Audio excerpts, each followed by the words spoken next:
Thank you, Mr. Chairman.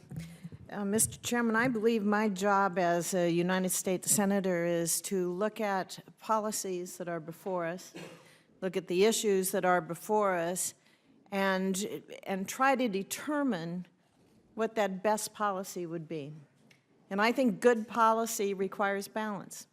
Good policy has to look at the issue, but it also has to look at the impacts of what's being presented to us. Under the Clean Power Plan, the state of Nebraska is facing a 40% reduction in its carbon emissions rate. And that makes the state of Nebraska rank as one of the 10 biggest losers. Iowa's on that list as well. Nebraska is a public power state, 100% public power. So our ratepayers, which means our families in the state of Nebraska, are going to be harmed by this policy. Iowa is a leader in wind energy, a leader in this country. Yet under the Clean Power Plan, you know what? They don't get any credit for having that wind power. You tell me how that makes good policy. It does not. Nebraska's families are going to face affordability and reliability uncertainties.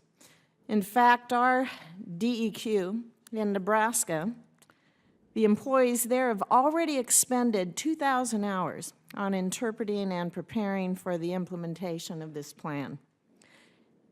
That consumes vital state resources that I believe should be devoted to addressing pressing issues in our state that are affecting the citizens of our state.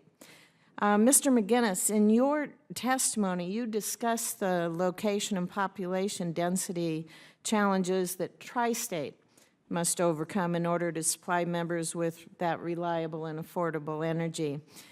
And you certainly, as a cooperative, understand public power. You understand the cost to families. And you serve in the panhandle of Nebraska, which is extremely, extremely rural. In some counties, there's less than one person per square mile. My county's one of those. And Mr. McGinnis, can you tell me on average how many consumers per mile your member systems in Nebraska serve? Thank you, Senator, and I will follow the lead of Ms. Wood and congratulate you and your state for being public power. I believe electricity, as important as it is to modern society, should be supplied to everyone at cost base. Those members that we serve in the panhandle of Nebraska average 1 to 2 consumers per mile of infrastructure. And how does that compare nationwide to the average density?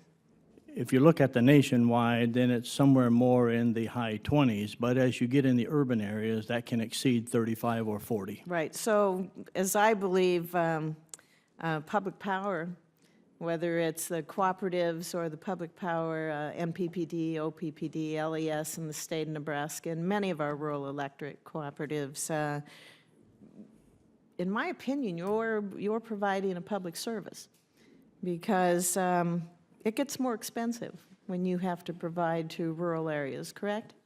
It certainly does, and we only have to look at history when the IOUs were unwilling to go out into the rural areas, and that was what formed the public power districts and cooperatives. Right.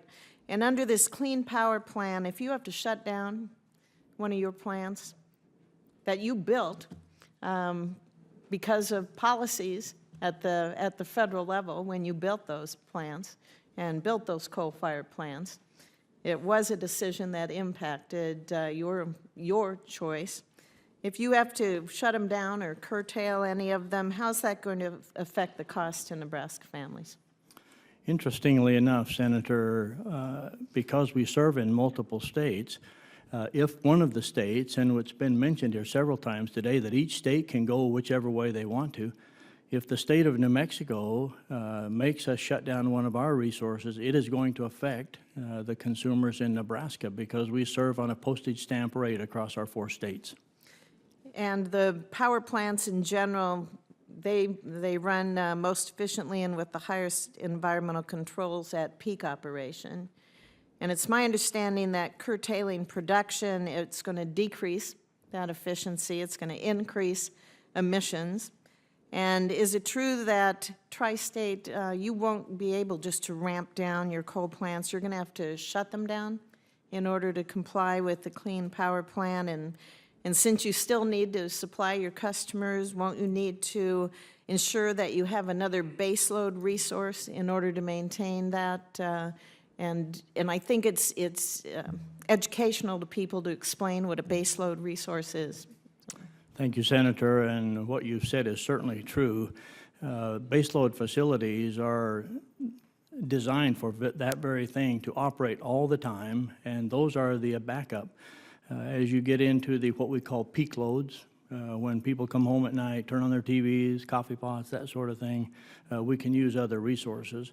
And there are certainly limits to which you can take them as you back them down, and they will have to be shut down at some point. Yeah, thank you very much, sir. Thank you, Mr. Chairman.